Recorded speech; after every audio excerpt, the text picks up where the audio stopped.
After almost 2 months on the road, living in my van, I travelled the length of Europe and found myself at the most northern tip of Sweden, miles from the nearest town, preparing to cross a lake under the cover of darkness.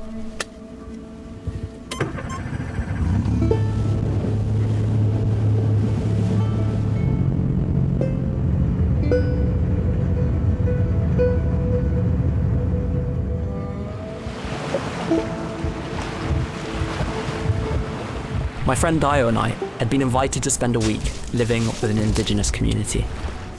Hi, nice to meet you. And we had no idea what to expect.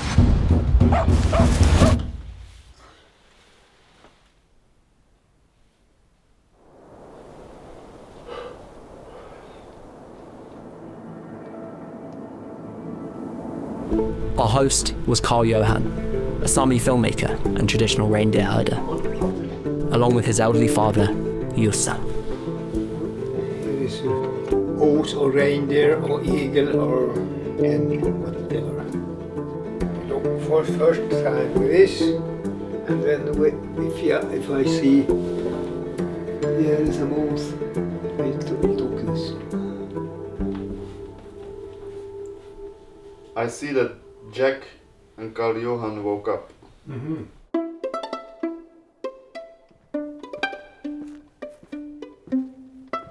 God morgon. Good morning. How do you think good morning? God morgon. God morgon. Vår evighet. What do you get? Vår evighet. Idiot. Imorgon.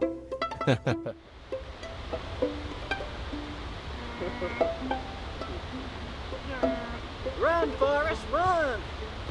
We were staying in a series of off-grid lodges, nestled in the foothills of traditional Sami territory. I can imagine that you can get stuck here, right? Yeah. If it's like a long period, like a week. Yeah. That's why it's not so many people here now.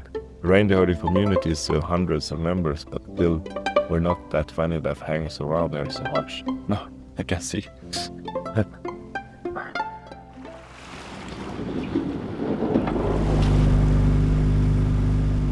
The Sami are the last indigenous people of Europe.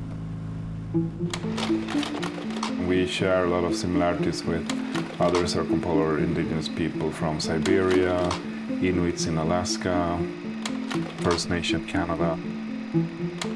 We have our own language, we have our own very significant culture. What also differs is the traditional livelihoods that we have. We recognize as reindeer herding as the most specific one.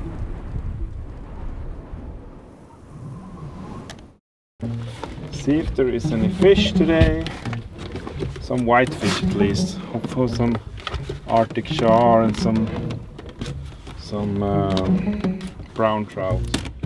The way we live makes it very clear that you can't really exhaust the resources too much from year to year. It has to be a more circular way of living. What did Nirvana say? It's okay to eat fish, cause it don't have feelings. Haven't you heard that? Is that a Nirvana song? Yeah. You base your value system on Nirvana songs? Yeah, basically, yeah. Don't you? Don't we all? Sure. Better that than Coldplay. Oh, a big art. Look at this. Huge brown trout. You have your limited resources and you have to respect them. But if you do that, nature will reward you for that also, in so many ways. Now you can take them. I think it's 2, right? Yeah, there's another big one. Yeah, you lift it all up. Big one. Oh, 3. 3 fish. Wow. Oh, you're like Jesus. He looks like Jesus and he fishes like Jesus. This is so overwhelming to me. I've never done this in my life Okay, before. now you take that one. Yeah. Oh, it's still alive. Oh, sorry, dude. It makes me think about, did you ever see that, the fish you would get on a board and you press a button and it would sing and it would be like, don't worry, be happy now. Exactly. Don't worry. Be happy. I say is this poor fish has been caught in a net. I've never gutted a fish. You never got at a fish, Jack. You never got at a fish. Oh man, you got some. How old are you? You mean we got some serious learning to do here. Would you ever find someone in the Sami community who was 32 and hadn't gutted a fish? No, they wouldn't survive a day out here. It's a lot of tough days working, fishing, or being out in the nature. And I think people forget that. They look at maybe a reward that's supposed to come instantly or almost immediately. But nature isn't that fast, and I think it's a good way to be reminded of that all the time. The scooter song for this. Go on, what's the scooter song? How much is the fish? Ring that. Haven't you heard any music in your life? No Nirvana, no scooter. So much fish-related music. Yeah, exactly. So, okay, I'll show you first of all how you do it. Then you take your knife, and we can start with the simple ones. I've never done anything like this in my life before. It's really crazy. I mean, fishing is pretty common practice even in the UK, I know, Yeah. but I'm just a city kid.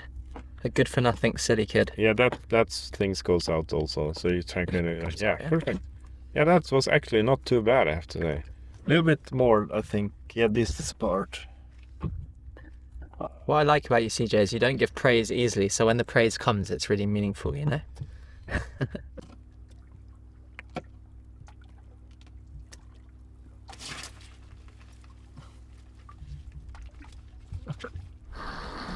I feel like I'm learning a lot. I'm really listening to the things that Carl-Johan is saying to me, and I'm learning to look at the world through an Indigenous viewpoint.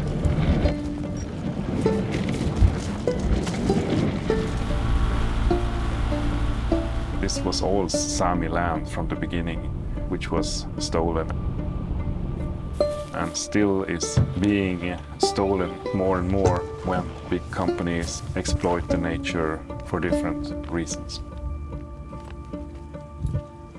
The oppression of Sami people has been vastly different from generation to generation. And my generation is battling maybe mostly industrial problems created by capitalism and greed, which is threatening our traditional livelihoods. And I really don't know why. Why are some people being just persecuted? Can it just be bad luck?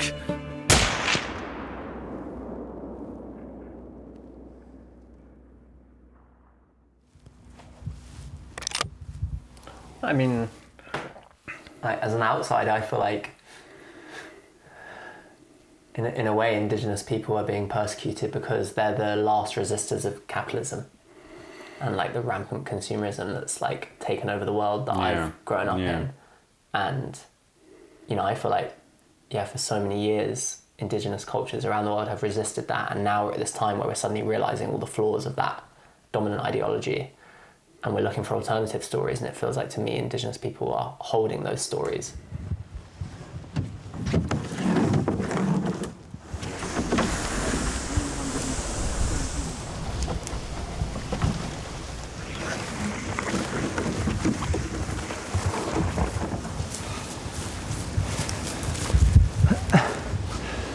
We know, I think that way, a couple 100 meters somewhere.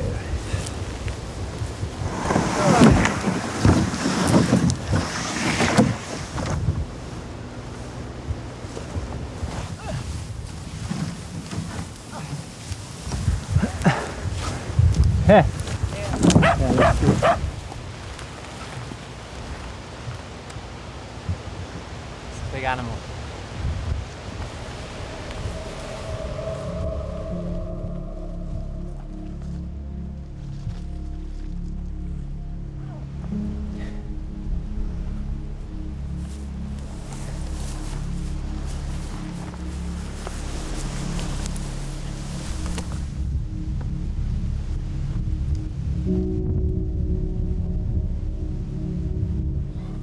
You have to help here. There's a big thing here, so if you go a bit to the left.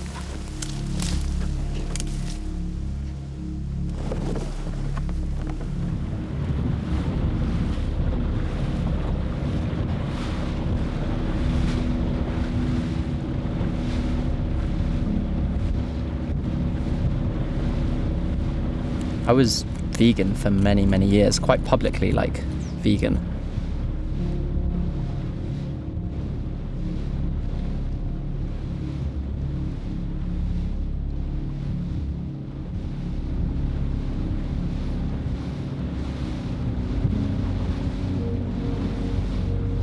But there's something so different about eating animals that have been like, hunted by the person that you're with.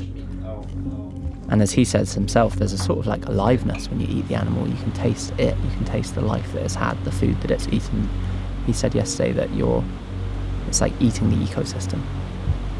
You sense the ecosystem as you eat these animals, and like, how much deeper is that than the way that we consume meat, you know, on a daily basis in Western culture? Like, just shove a burger in our mouth and we don't think about where it's come from, and it's probably been brought up in some horrible conditions, and it's a rejection of the animal industry that we have. And this is a beautiful way to combat that.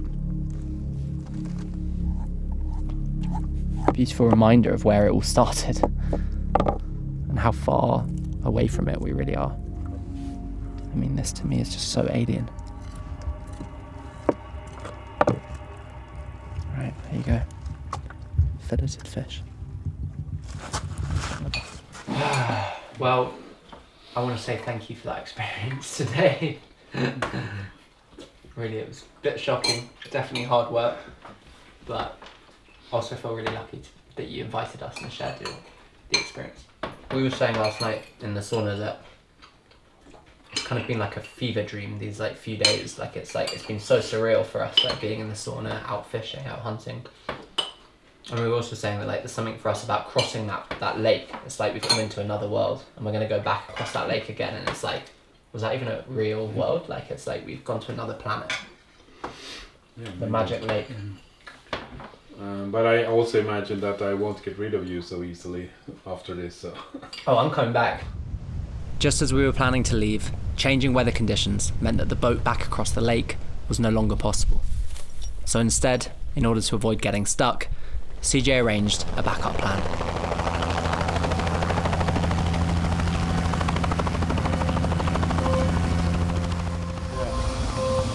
See you again. Thanks for the time.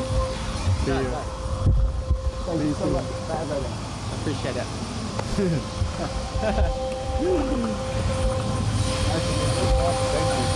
Thank you for everything.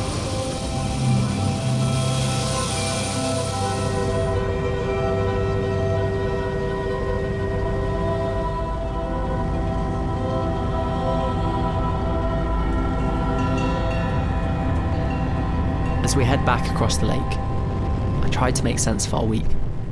I tell you what, CJ, when I set off on my little road trip from the UK, I didn't imagine ending up here. I was thinking, nice little summer road trip through Europe. Yeah. Well, how did we get here? Yeah. That's the singularity, you know. It's the meaning. It was some meaning with this. You called me. This is why I came. Yeah. It all felt magical and otherworldly, See another one. yet strangely familiar at the same time. It's very real.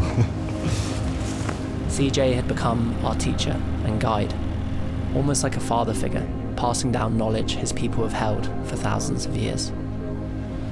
I came north searching for new answers about how to live differently, but what I found were old ideas, held by people who've been resisting a system designed to erase them.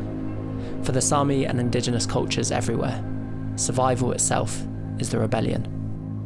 The simple yet powerful practice of living in relationship with the land and not separate from it.